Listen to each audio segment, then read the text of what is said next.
आज हम करेंगे क्लास 9th के चैप्टर सेकंड की एक्सरसाइज 2.2। सबसे पहले उसके अंदर समझते हैं बेसिक की हमारे पास किस तरीके के क्वेश्चन आएंगे। ठीक है, अभी तक हमने सीखा है लीनियर इक्वेशन क्या होती है, क्वाड्रेटिक इक्वेशन क्या होती है और क्यूबिक इक्वेशन क्या होती है। ठीक है, हमने इन सब के बारे में सीखा है। लीनियर इक्वेशन क्या होती है, जिसकी पावर 1 हो, x+3 लिख सकते हैं।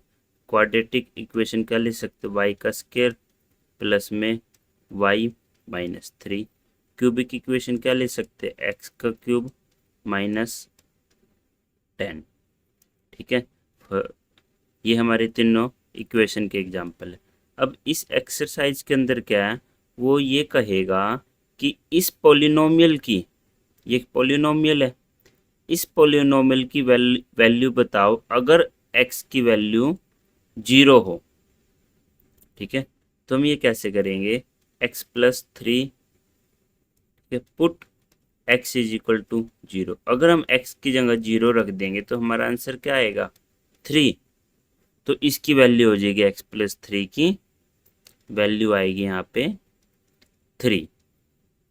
ऐसे ही अगर y² प्लस y-3 है और वहाँ इसमें वो ये कह दे कि y की वैल्यू 1 है, y की वैल्यू 1 पुट करो, तब हमारा आंसर क्या आएगा।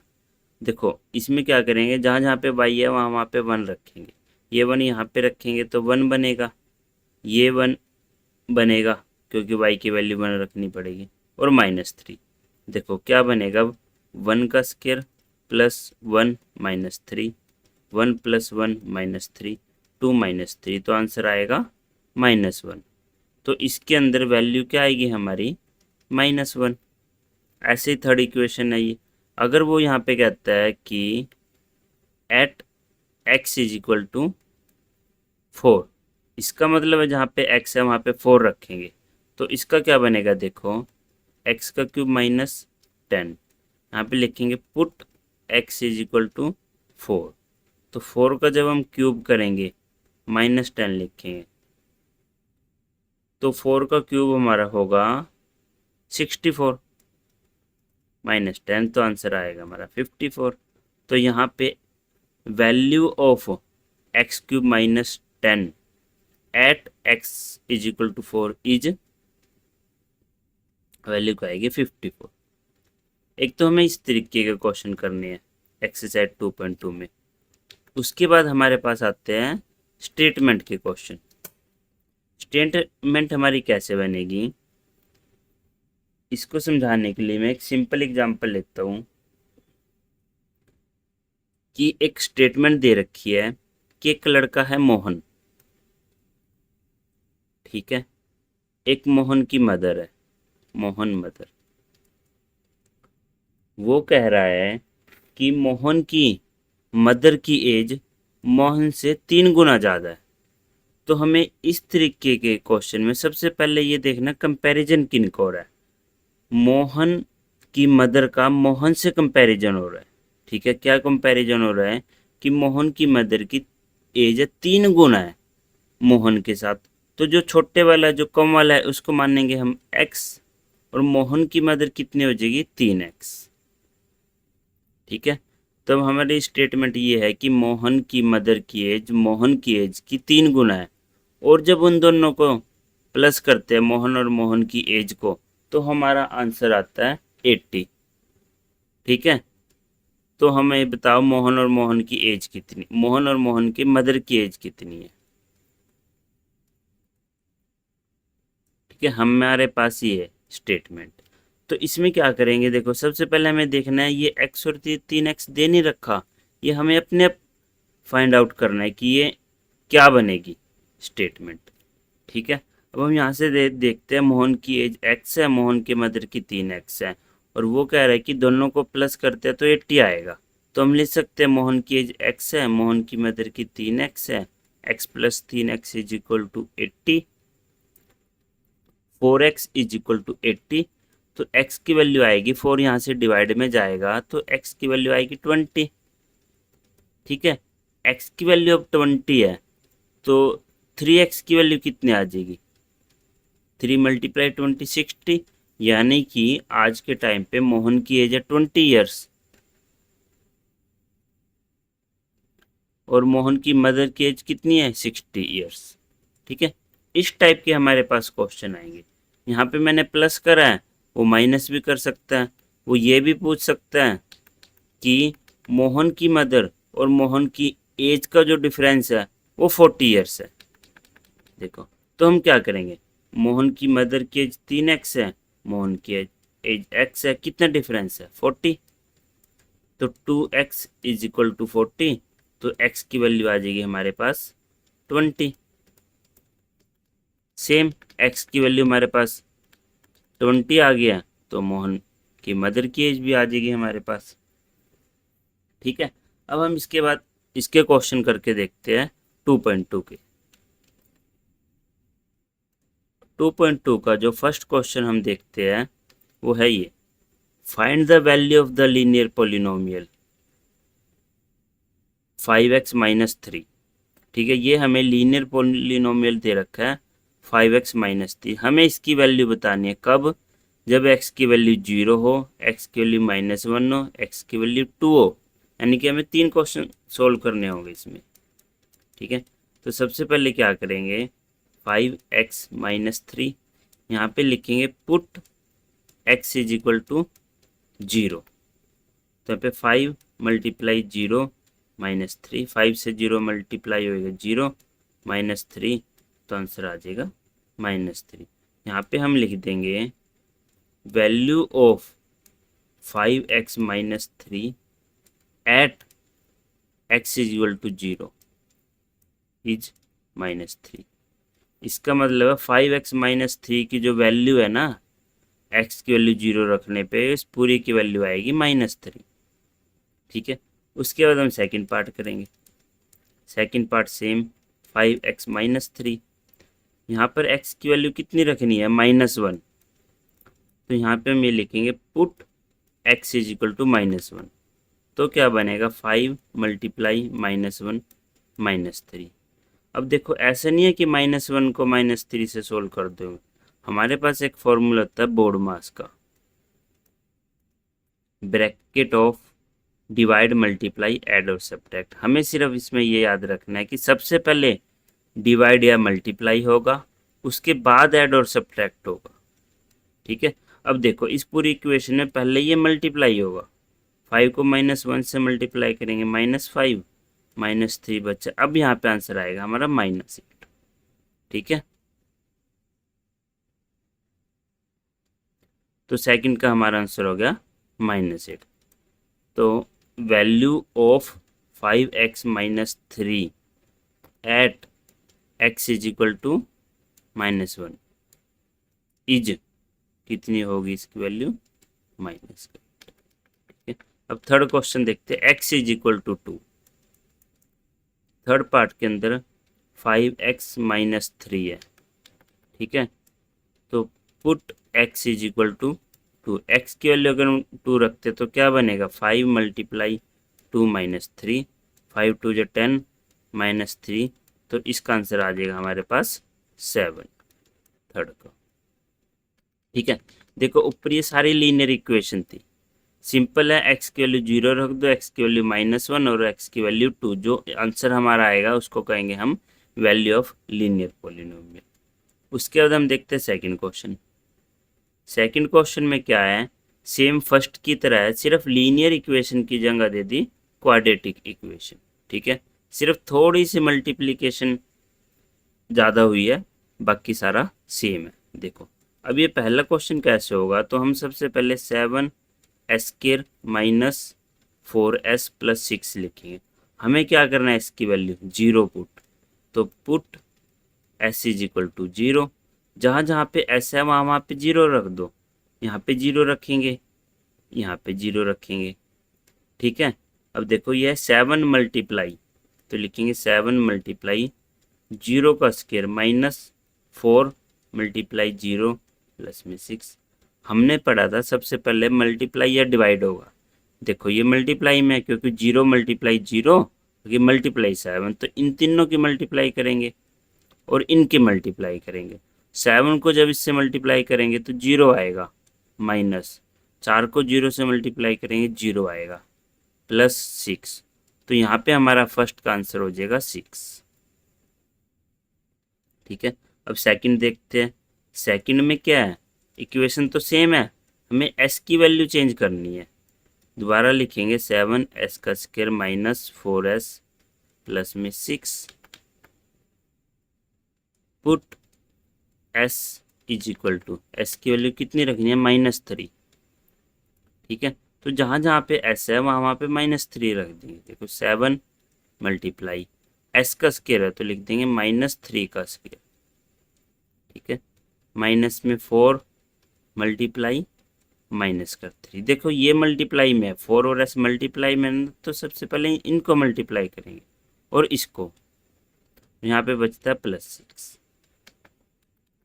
तो देखो -3 को जब -3 से मल्टीप्लाई करेंगे कितना आएगा, -3 को जब -3 से मल्टीप्लाई करेंगे 3 3 जा 9, माइनस से माइनस कट। जब भी कोई दो नंबर मल्टीप्लाई होते हैं तो उनके जो साइन है ना वो अगर सेम हो तो कट जाता है, माइनस से माइनस कटेगा। अगर दोनों प्लस होंगे तो प्लस का ही आएगा, और अगर एक माइनस है और एक प्लस है तो माइनस का साइन आएगा। ठीक है, तो यहाँ पे हमारा आएगा 7 मल्टीप्लाई 9।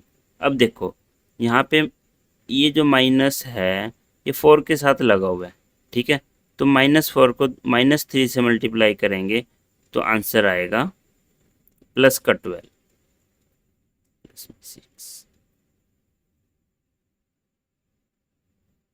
ठीक है, तो 7 9 जा 63 प्लस 12 प्लस 6, तो इसका आंसर हमारे पास आएगा 81। ठीक है, तो सेकंड पार्ट का हमारा आंसर है 81। अब इसका थर्ड पार्ट में देखते हैं क्या रखना था, s की वैल्यू 4। तो हमारा जो थर्ड पार्ट है 7s का स्क्वायर माइनस 4s प्लस में 6। तो क्या करेंगे, put s is equal to 4। तो 7 मल्टीप्लाई 4 का स्क्वायर माइनस 4 मल्टीप्लाई 4 प्लस में 6। ठीक है, 7 को पहले 4 को 4 से करेंगे 16, 16 को 7 से मल्टीप्लाई करेंगे 112। ठीक है, 4 को 4 से करेंगे माइनस का 16 प्लस 6। अब देखो यहाँ पे मल्टीप्लाई नहीं बचा, सिर्फ माइनस या प्लस है। अब हम क्या करेंगे, या तो इन दोनों को पहले कर दो और इसको बाद में कर दो, कोई दिक्कत नहीं है, या फिर इन दोनों को पहले कर दो इसको बाद में कर दो, तब भी कोई दिक्कत नहीं है। ठीक है, तो हम पहले क्या करते हैं, 112 एज इट इज, माइनस और प्लस करते हैं, माइनस प्लस माइनस, तो आंसर आएगा माइनस का 10। अब 112 में से 10 माइनस करेंगे तो आंसर आएगा 102। ये है हमारा सेकंड का थर्ड पार्ट। अब हम थर्ड क्वेश्चन देखते हैं। थर्ड क्वेश्चन में क्या है, देखो the present age of the Salil mother is thrice times the Salil present age. ठीक है, after 5 year their age will add up to 70 year, find the present age. देखो इस क्वेश्चन में सबसे पहले हमें क्या ढूंढना होता है कि किस किस को कंपेयर किया जा रहा है। देखो इसके अंदर क्या, सलील की मदर को, सलील की मदर की एज को कंपेयर किया जा रहा है सलील की प्रेजेंट एज के साथ। ठीक है, देखो और वो कह रहे हैं सलील की मदर 3 टाइम है, 3 गुना है किससे, सलील की मदर से।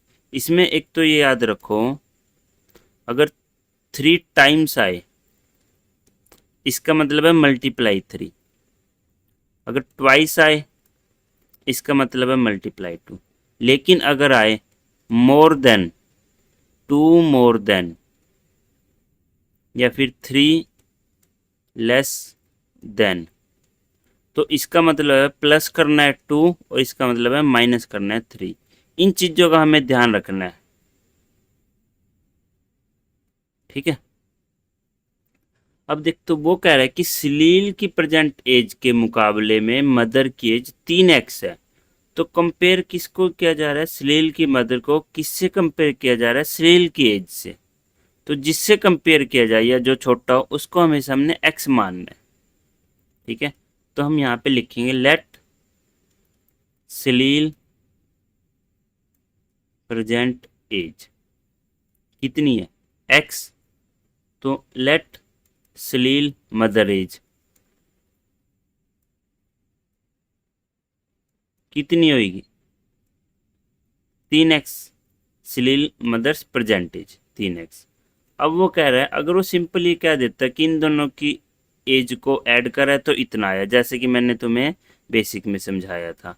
लेकिन अब इसने एक और लाइन ऐड कर दी कि 5 साल के बाद उनकी 70 हो रही है। अगर हम प्लस कर रहे हैं, आज के टाइम में प्लस नहीं करना, 5 साल के बाद। तो देखो सिंपल है, हम क्या लिखेंगे? आज के टाइम पे एज कितनी है इसकी? x। और सलील की मदर की एज कितनी है? 3x। तो सिंपल सा है, आफ्टर 5 ईयर, 5 साल के बाद सलील की एज कितनी हो जाएगी? सलील एज, देखो जो आज एक एज है x, उसके अंदर 5 ऐड कर देंगे। सिंपल, अगर उसकी एज आज 20 है तो 5 साल के बाद कितनी होगी? 20 + 5। इसीलिए इसको कर देंगे x + 5। तो सलील मदर एज कितनी हो जाएगी 5 साल के बाद? सलील मदर एज तो अभी कितनी है? 3x। इसके अंदर भी हम 5 प्लस कर देंगे। ठीक है, तो ये हमारी एज आ गई 5 साल के बाद दोनों की।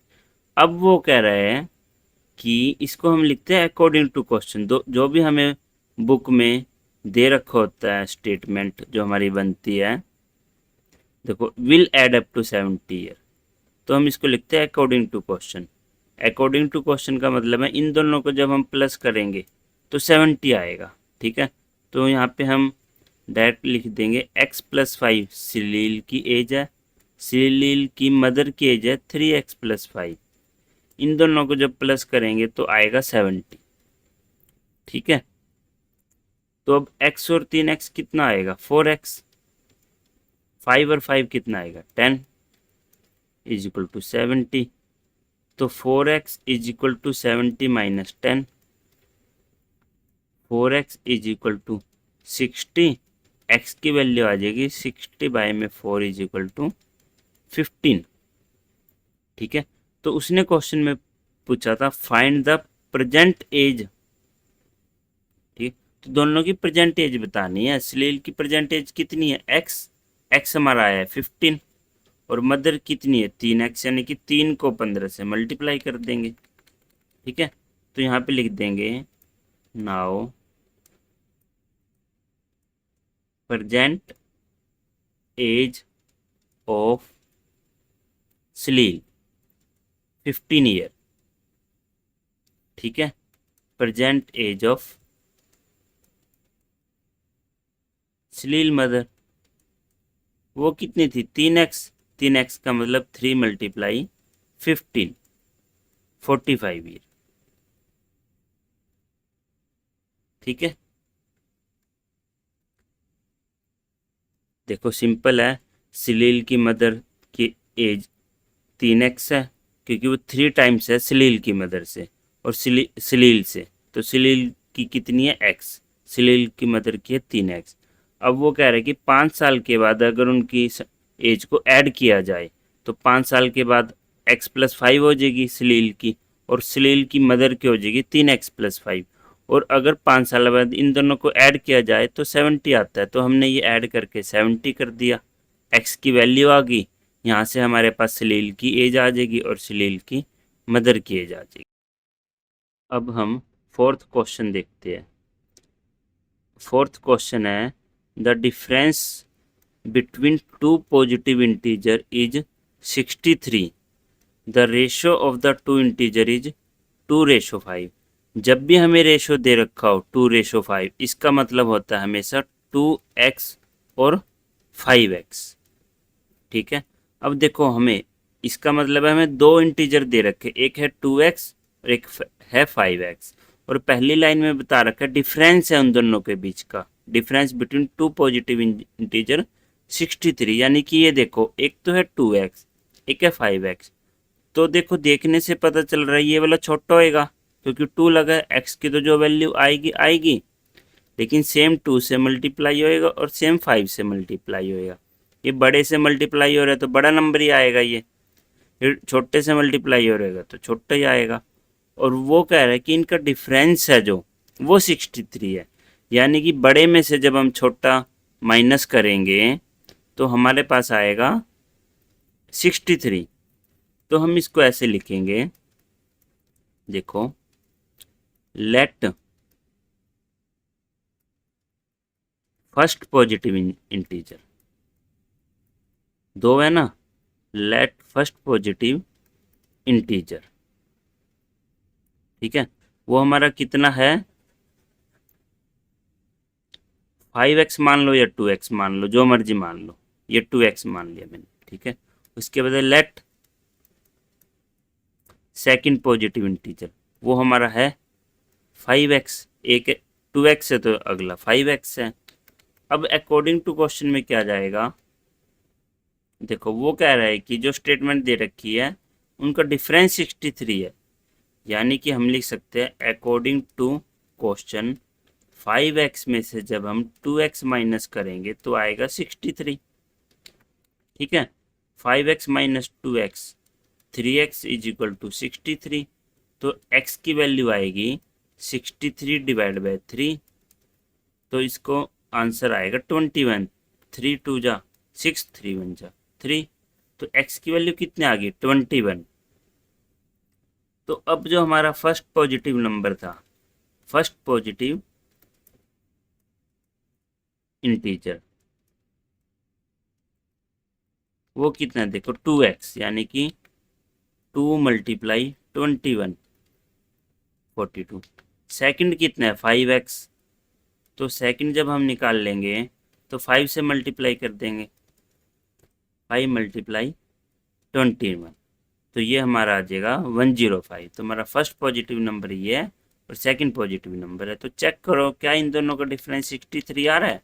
देखो 5 में से 2 माइनस करेंगे 3 और 10 में से 4 माइनस करेंगे 6, तो 3 और 6 66, आगे सेम आंसर हमारा, ठीक है।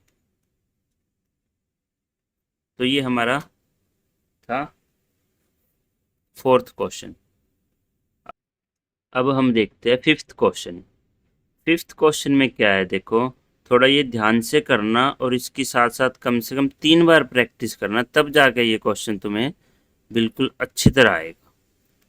देखो इसके अंदर का Ruby has 3 times as many 2 rupee coin as she have 5 rupee coin, यानी कि वो कह रही है, देखो एक तो 2 रुपीज़ मतलब 2 रुपीज़ के सिक्के हैं और एक है 5 रुपी कोइन मतलब 5 रुपी के सिक्के हैं, ठीक है। अब वो क्या कर रही है, वो कंपेयर कर रही है 3 टाइम्स एज में 2 रुपीज़ कोइन को किसके साथ 5 रुपी कोइंस, ठीक है। इनकी संख्या को 2 रुपीज़ कोइन की जो संख्या है उनको कंपेयर कर रही है जो 5 रुपी कोइन की संख्या है उनसे, ठीक है। और वो ये कह रही है कि रूबी के पास 3 टाइम्स है मतलब 3 गुना ज़्यादा सिक्के हैं 5 रुपये के मुकाबले, ठीक है, 5 रुपये के सिक्के के मुकाबले। तो ये सबसे ज़रूरी लाइन है, ठीक है। देखो सबसे पहले हमारी क्या बनेगी, पहली लाइन लेट, तो हमारे कम कौन से है 5 रुपीज़ वाले कॉइन, तो हम पहले ये लिखेंगे let number of 5 rupees coin, ठीक है। इस चीज़ का ध्यान रखना है 5 रुपी कॉइन्स कितने हैं x है, ठीक है। 5 रुपये के सिक्कों की संख्या कितनी है x, और अगर 2 रुपये के सिक्कों की बात करें 2 रुपी कॉइन वो कितने हैं, वो इसने कहा था कि वो 3 गुना ज़्यादा है तो वो आ जाएंगे 3x, ठीक है। सबसे पहले ये हमने 2 स्टेटमेंट बना लिए। अब वो कह रहा है इफ़ शी हैज टोटल 88, यानी कि उसके पास टोटल रुपीस है 88, ना कि टोटल सिक्के है। अगर वो ये कहता है कि मेरे पास टोटल सिक्के है, रूबी के पास टोटल सिक्के इतने हैं, मानो टोटल सिक्के 50 है मानो, तो क्या करते हैं हम इन दोनों को प्लस कर देते, क्योंकि ये भी सिक्कों की संख्या है और ये भी सिक्कों की संख्या है, कॉइन्स की संख्या। इन दोनों को प्लस करेंगे तो कॉइन्स की संख्या आएगी। लेकिन वो कह रहा है कि 88 टोटल रुपीस है उसके पास। अब देखो ये तो कॉइन की संख्या है, तो टोटल रुपीस कैसे निकलेंगे? जब हम 5 को x से मल्टीप्लाई करेंगे, जितने कॉइन है उसको 5 से मल्टीप्लाई करेंगे तभी तो उसकी टोटल वैल्यू निकलेगी ना। तो टोटल कितने हैं, तो अब हम यहाँ पे लिखेंगे टोटल रुपीस कितने, 88। ठीक है, अब देखो अकॉर्डिंग टू क्वेश्चन हम क्या करेंगे, अब मुझे अगर 88 के बराबर लिखना है ये, तो क्या करना पड़ेगा, x को 5 से मल्टीप्लाई करेंगे। देखो 5 को 5 रुपीस के कॉइन है जो 5 के सिक्के हैं, वो x की संख्या में है, तो उनसे मल्टीप्लाई करेंगे तभी तो हमें पता चलेगा 5 रुपये के पास कितनी वैल्यू है टोटल 5 रुपीस की। प्लस अब 2 रुपये के जो सिक्के हैं वो कितने, 3x, तो उससे मल्टीप्लाई करेंगे तभी तो हमारे पास आएगा टोटल 88। ठीक है, क्योंकि खाली x तो है सिक्कों की संख्या, उसको 5 रुपये से मल्टीप्लाई करा, 3x है 2 रुपये के सिक्कों की संख्या, इसलिए 2 से मल्टीप्लाई करा। बच्चे हो सकता है गलती करे कि x प्लस 3x को 88 के इक्वल लिख दे, लेकिन वो गलत है, क्योंकि ये है सिक्कों की संख्या x और 3x, और 88 है टोटल उसके पास कितने पैसे है, कितने रुपए है। ठीक है, अब आगे देखते तो आएगा 5x प्लस में 6x इज इक्वल टू 88, तो यहाँ पे आ जाएगा 11x इज इक्वल टू 88, तो x की वैल्यू आ जाएगी 88 डिवाइड बाई 11, तो आंसर आ जाएगा हमारे पास x की वैल्यू 8। अब देखो x की वैल्यू 8 आई है, इसका मतलब क्या है कि इसकी वैल्यू 8 आई है, यानी कि 5 रुपए के सिक्के कितने हैं, 8 उसके पास, और 2 रुपए के सिक्के कितने होंगे, 3x, यानी कि 8 8 3 जा 24। तो अब यहाँ पे लिख देंगे now number of 5 rupee coin कितना आ जाएगा 8, और अगर 2 रुपी कोइन की बात करें वो कितना होएगा 3 मल्टीप्लाई 8, तो इसका आंसर आ जाएगा हमारा 24। ठीक है, इस क्वेश्चन को 2 या 3 बार प्रैक्टिस करना, तब जाके ये हमें अच्छी तरह याद होगा। अब हम करते हैं 6th क्वेश्चन। 6th क्वेश्चन बिल्कुल आसान है। देखो वो कह रहे हैं कि एक फार्मर है, 300 फीट की फेंस है उसके पास। फेंस होती है एक लोहे की तार ऐसी लंबी। ठीक है, मान लो ये 300 फीट की है। ठीक है, fence into 2 piece of different size, वो कट करता है इसको अलग अलग साइज में, मतलब इक्वल साइज नहीं है, डिफरेंट साइज, मतलब एक छोटा होगा एक बड़ा होगा। ठीक है, यानी कि अगर हम मानते हैं उसको उसने यहाँ से कट कर दिया। ठीक है, तो हमारी ये लाइन कैसे बनेगी, ऐसे, ये थी इसको यहाँ से कट कर दिया तो हमारी, ठीक है, ये पूरी एक लाइन थी, इसको बीच में से उसने कट कर दिया, तो एक ये छोटी तार है एक ये बड़ी तार है। ठीक है, अब वो अगली लाइन में क्या कर रहा है, the longer piece is 4 times as long as shorter piece, यानी कि जो बड़े वाला पीस है ना वो छोटे वाले पीस से 4 गुना ज़्यादा है। 4 टाइम्स का मतलब 4 गुना, मल्टीप्लाई 4। ठीक है, हमने ये अभी सीखा था कि हमें ये देखना है किसके साथ कंपेयर कर रहा है, और कौन क्या कंपेयर हो रहा है, लॉन्गर साइड कंपेयर हो रही है शॉर्टर साइज से, तो शॉर्टर को हम x मान लेंगे, तो लॉन्गर कितनी हो जाएगी 4 टाइम्स, यानी कि 4x। और हमें बताना है how long are the 2 piece, इन दोनों का साइज बताना है हमें, यानी कि अगर हमारे पास x की वैल्यू आ जाए तो हम इसकी वैल्यू भी बता देंगे और इसकी वैल्यू भी बता देंगे। ठीक है, तो इसको देखो लिखेंगे कैसे, लेट शॉर्टर पीस साइज। ठीक है, शॉर्टर का x है तो लॉन्गर का कितना होएगा, लॉन्गर पीस साइज 4x होएगा। अब हम क्या करें, हमें ये पता है कि ये टोटल कितना था 300 फीट, तो हम लिख सकते हैं according to question x plus 4x is equal to 300 feet. ठीक है, तो 5x is equal to 300, x की वैल्यू आ जाएगी 300 divide by 5 is equal to 60। ठीक है, तो इसका मतलब है शॉर्टर पीस हमारा कितना है 60 फीट, और लॉन्गर 60 को जब 4 से मल्टीप्लाई करेंगे तो 240। ठीक है, तो यहाँ से हमारा आंसर निकल गया शॉर्टर पीस साइज 60 फीट। ठीक है, उसके बाद है लॉन्गर पीस साइज, तो लॉन्गर पीस कितना था 4x, यानी कि 4 multiply 60 is equal to 240 feet. ये हमारा 6th क्वेश्चन कंप्लीट। ठीक है, बिल्कुल ही सिंपल क्वेश्चन था, सिर्फ एक x है और एक 4x है इस स्टेटमेंट के according.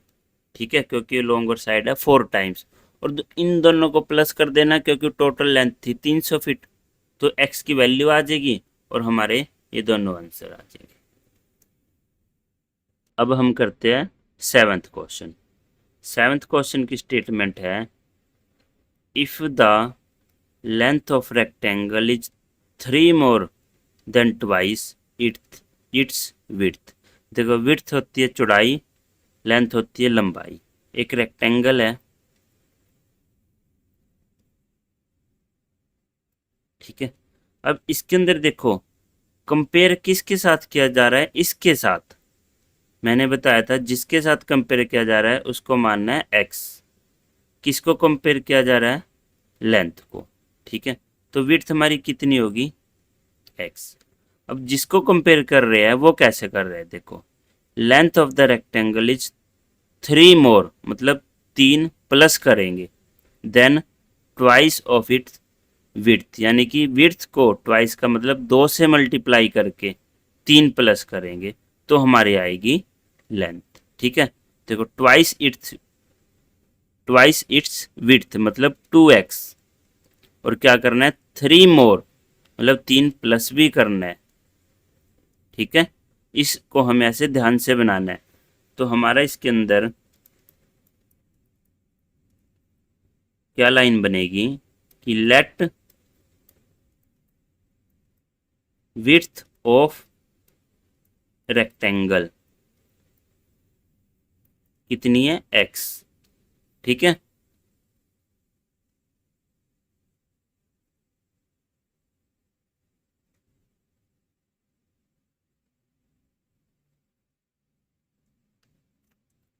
Width of the rectangle कितनी है x, और लेंथ कितनी है,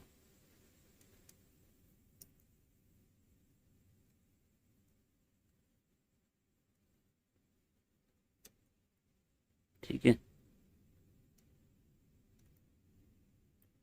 तो हमारे मानेंगे लेट लेंथ ऑफ रेक्टेंगल कितनी आ गई 2x+3। ठीक है, अब देखो आगे क्या दे रखा है, पेरीमीटर। पेरीमीटर दे रखा है 24, तो यहाँ पे हमें पेरीमीटर लिख देंगे। ये लिखो या ना लिखो कोई बात नहीं, बिना लिखोगे तो आगे स्टेटमेंट में आ जाएगा। What are the dimension of the rectangle, अब हमें बतानी है इसकी रेक्टेंगल की डायमेंशन क्या है। देखो, हमें पेरीमीटर दे रखा है, लेंथ x में दे रखी है और लेंथ दे रखी है और ब्रेथ दे रखी है, दोनों x में। तो हमें यहाँ से एक आइडिया लेना पड़ेगा कि अगर मैं पेरीमीटर का फॉर्मूला लगा दूँ, देखो, अकॉर्डिंग टू क्वेश्चन अगर मैं ये लिख दूँ perimeter is equal to 2 into length plus breadth, ठीक है, तो क्या होगा, देखो पेरीमीटर दे रखा है मुझे 24, इज इक्वल टू 2। लेंथ कितनी है मेरी 2x प्लस 3, यही है, और ब्रेथ कितनी है x। ठीक है, अगर मैं इसको सोल्व करूंगा तो क्या मेरी x की वैल्यू आ जाएगी, देखो सिर्फ x है यहाँ पे। तो अगर मैं इस पूरी इक्वेशन को सोल्व कर दूं और मेरे पास x की वैल्यू आ जाएगी तो मेरी विड्थ निकल जाएगी, विड्थ निकलेगी तो मेरी लेंथ भी निकल जाएगी। तो आगे देखते हैं, देखो 2x और एक x, तो हम इसको लिख सकते हैं 3x प्लस 3, बाहर एज इट इज सेम है। तो अब इस 2 को हम इससे भी मल्टीप्लाई करेंगे और इससे भी मल्टीप्लाई करेंगे, तो 24 is equal to 6x plus में 6x आ गया। ठीक है, उसके बाद हम ये प्लस का 6 से उधर जाके माइनस होगा, तो यहाँ पे बचेगा 6x। तो 18 इज इक्वल टू 6x, 6 वहाँ पे जाके डिवाइड होगा तो x की वैल्यू आ जाएगी हमारे पास 3, क्योंकि 6 3 पे कटेगा, 6 3 जा 18, तो x की वैल्यू आ गई हमारे पास 3। ठीक है, तो और देखो हम इसको ऐसे भी कर सकते थे, 2 यहाँ पे डिवाइड में लेके चले जाते, क्योंकि 2 इस पूरे के मल्टीप्लाई में था, 2 यहाँ पे डिवाइड में करते तो यहाँ पे आंसर आ जाता 12, और 3 यहाँ पे प्लस में है तो 3 यहाँ पे जाके माइनस होता, तो 12 में से 3 माइनस करेंगे आ जाता 9, तो 9 आ जाता 3x के बराबर में, और 3 वहाँ पे जाके फिर से डिवाइड हो जाता तो x की वैल्यू आ जाती 3।